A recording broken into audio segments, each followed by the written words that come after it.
Welcome to the Jill on Money Show. It's Tuesday, May 16th, and we are here answering your financial questions. If you have one, go to our website, jillonmoney.com, click the Contact Us button. Let us know if you would be willing to come on the air live with us. Don't forget, on the website, there's all sorts of great content. There is the blog. There are our other programs, another podcast, a radio show, and we have a wonderful resources section. Lots of stuff there as well. You can also spend, let's say, for $100, you're going to get a great return on this investment. You can buy the book, The Great Money Reset. And that is a way to help you think about making big decisions in your life without blowing up your finances. And you can also subscribe to our new service, Jill on Money Live, where you have access to quarterly live webinars and more special content. Today, we are joined by listener Gina, who's on the line from Pennsylvania. Hi, Gina. How are you? I'm well. Thank you, Jill. What can we do for you? What brings you to our airwaves? Well, I just wanted to talk a little bit about, are there things I could be doing now to, let's say, save more short term, as opposed to what I think has been more of my focus on retirement. And this kind of came to a head over these past couple months when, like, the effects of inflation from, let's say holiday bills and now groceries and things started to really take effect. I had some singular expenses like a car repair. I had some electrical work done in the house that were one-time expenses, but they all came due kind of at the same time, as well as my insurance and taxes. So I think over the course of a year, things balance out, but at this point, I was just feeling the crunch of having to dip into savings to pay some of these expenses. And I was just wondering if maybe I could do some reallocation of where I have my paycheck going, shall I say, to have more cash on hand. So it's really. Yes, of course. This is like I totally get what you mean. Like I'm being so good. And then all of a sudden, boom, something comes out of the blue and you're like, wait, I got to plunder through all of my savings. That's no fun. So Gina, how old are you? 53. And are you single, partnered, married? Single. Kids? No. Okay. And you're working full time? Yes. How much do you earn? 78. With possibly 8,600 bonus opportunity. Okay. Does that usually happen or not really? It does. Yeah. It does. Okay. Are you using a retirement plan through work? Yes. What kind of plan is it? So my money is going into the Roth 401k. Okay.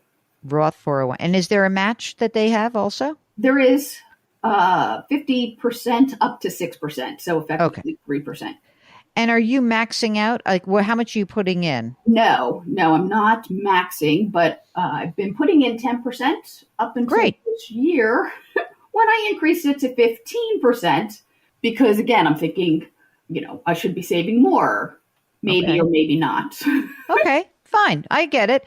How much money is in that 401k? And give us like the traditional versus the Roth. How much is in there? Yeah. So, well, let me also say, and part of where this greater expense came from, last year, I converted 17,600 in plan. That was the employer match. And that, I should say that was a portion of the employer match. Mm-hmm. So obviously I had the tax implication of that.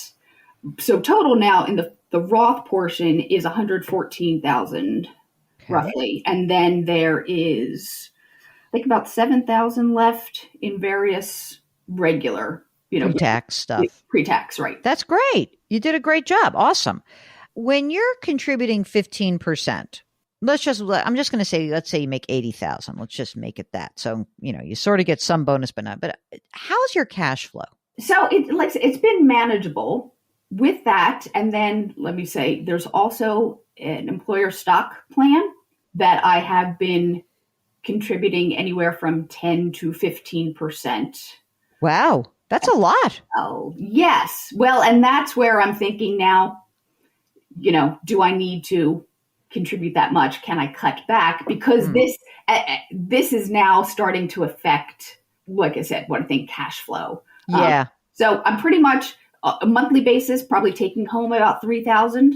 Is that covering your expenses about, like not the big stuff, but I mean, the normal monthly expenses? Does that $3,000 a month in take home cover your expenses mostly? It does. And it includes some top line savings, that kind of come out before I start paying the expenses. So yes, so it has.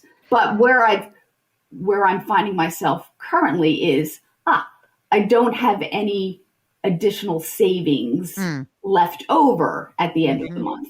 Do you have money in a savings account right now, or did you basically go through that? No. I still have like $34,000 in a long-term savings. Okay. Is there any other money that you have that's invested, like I-bonds or a brokerage account or an old stock that's floating around? So I have $5,000 that I just put into a CD, a 1-year CD. Okay. And then, yes, I do have a brokerage account that has $389,000 in it. Wait, you just did it like that was I thought you were going to say $389. You have $389,000 in a brokerage account? That's a massive amount. Is that including, but that does not include the ESOP, right? Correct. That is the How much is in the ESOP right now? Right now, it amounts to, given today's stock price, about $35,000. Yeah, we're going to stop doing that. Okay. You got a lot of money. It's like fascinating to me that somehow or other you've like, I had this big expense and now I feel like I don't have money and access. I mean, in your brokerage account, how are you investing that? So I do have a financial advisor who manages that plus my IRA. So I have another, old IRA money. How much is in that IRA? $717,000. Oh my God. You're hiding money on me. You got no money problems, girl. You don't spend any money. Well, no, that's what I've been saving, and that's where it came. It's like, have I been so focused on retirement savings? Well, first of all, let me interrupt you for a second. You don't spend any money, and you've saved a ton of money. How much longer do you want to work, Gina? Maybe till 65. Okay. Have you looked at your Social Security benefit at your full retirement age? You have a little snapshot of that anywhere around? I do. That would be about $3,300. House, how much is it worth? Maybe $400. Is there a mortgage that's outstanding on it? No. Of course not. Okay, you ready for your to-dos? First, let's stop the ESOP. That should actually help you relax. All right? Now, the next thing is that if you want, you can go from 15 to 10% in your Roth 401k, but that's up to you. Again, if you stop doing the ESOP and all of a sudden you're like, oh my God, I'm fine, then you can leave it at 15. It's up to you. Okay. Now, if you then move into this other category, which is like sort of the non-workplace savings and investing. Number one, you have plenty of money.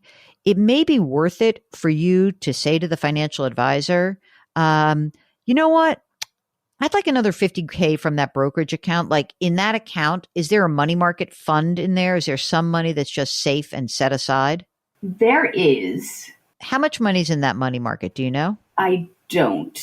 Well, one thing that you can do is you can say to advisor, you know what? I had a bunch of expenses that came up. I need you to send me $50,000 from the brokerage account, and I need it to be tax efficient. So, don't trigger a huge tax liability, but see if you can get some losses, get some gains.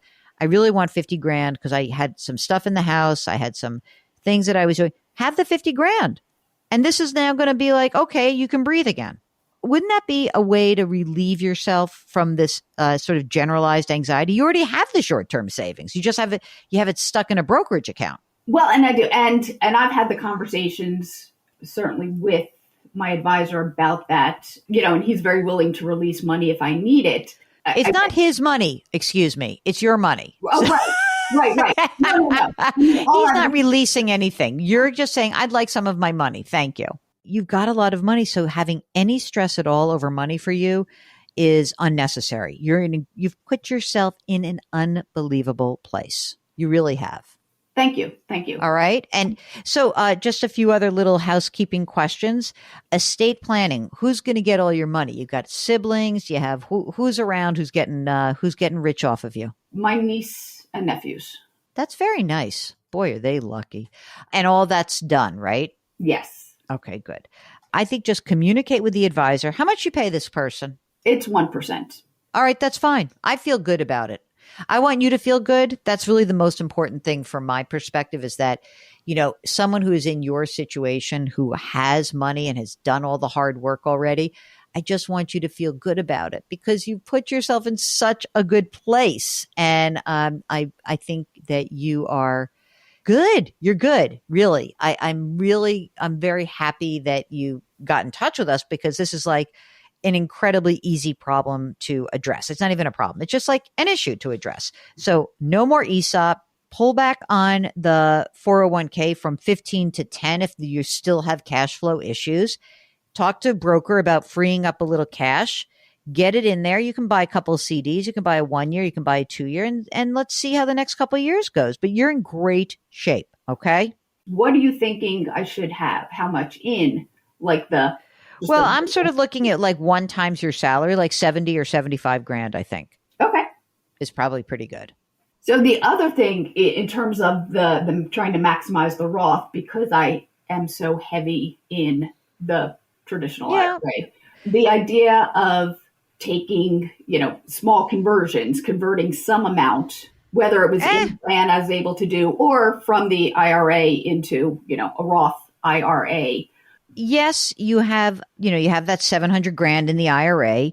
I feel like if you have some cash, sure, but like I don't want you to burn up the brokerage account money converting. You'll be able to deal with this. I mean, when you retire, maybe maybe when you're 65 years old, we delay your Social Security until you're 70 and you just start pulling money out of the IRA and pay the tax on it then because your income tax bracket will be low.